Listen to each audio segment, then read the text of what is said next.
سامعين صوت البصل قد إيه مخرشف وجميل؟ يلا بينا نعمل أحلى كشري، بس في الأول اللهم صل وسلم وبارك عليك يا حبيبي يا رسول الله. عملت بقى كشري الحلة الواحدة من غير بقى ما نعمل حلل كتير. ازاي نعمل الكشري يطلع بالظبط زي الكشري اللي بنشتريه من بره؟ انا بوريكم بس البصل قد ايه مقرمش وجميل وتحفة. ودي كده الصلصة بتاعته بتبقى طعمها تحفة جدًا، جدًا، بجد بتنقل الكشري في حتة تانية. يالّا كده بينا بسم الله ونخش.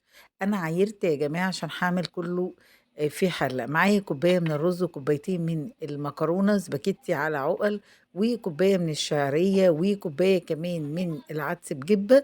والعدس بجبة طبعًا نقعته علشان خاطر هو بياخد وقت أكتر منّهم.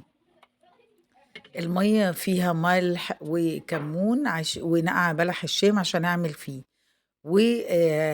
أول حاجة نعمل إيه، نعمل البصل بتاعنا اللي هو البصل.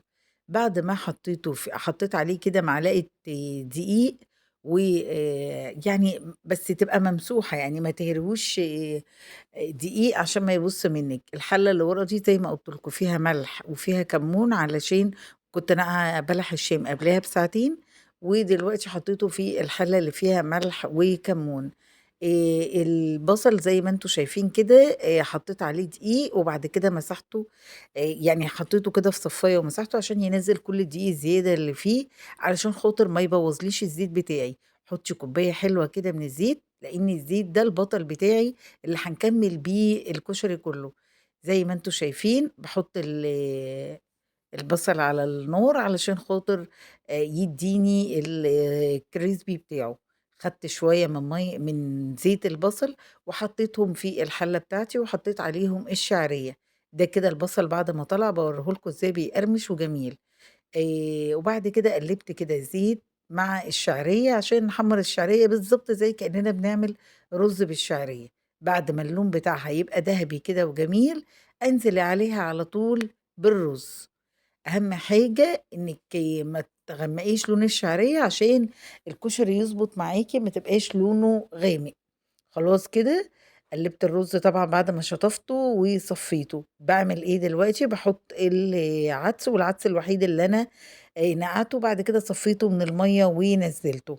طبعًا لو أنتِ عملتِ زيي عيرتِ بالكوباية، تقدري إن أنتِ تحطّي عدد الكوبايات زيّها مَيّة وعليهم نُص مَيّة كمان زيادة، علشان خاطر ما يعجنش منِّك. معايا إيه، معايا ملح، معايا كمون، معايا شطة، ومعايا فلفل. حطيت المَيّة زي ما قُلت لكم قد العدد بالضبط، يعني أنتِ لو عاملة 5 كوبايات هتحطّي عليهم 5 كوبايات وربع من المَيّة، ما تكتّريش عن كده. معايا إيه دلوقتي، معايا معلقة كبيرة كده من التوم، قلّبتها في الزيت اللي هو زيت البصل زي ما أنا قُلت لكم. الكوباية اللي أنا استخدمت بيها البصل هي اللي هاكمّل بيها باقي الوصفة. ودي كده عملت عصير طماطم في الخلاط وصفّيته ونزّلت عليه. إيه البهارات اللي معاه، كمون وكزبرة وملح وباربيكيا وشطة، وكمان ربع كوباية من الخل الأبيض.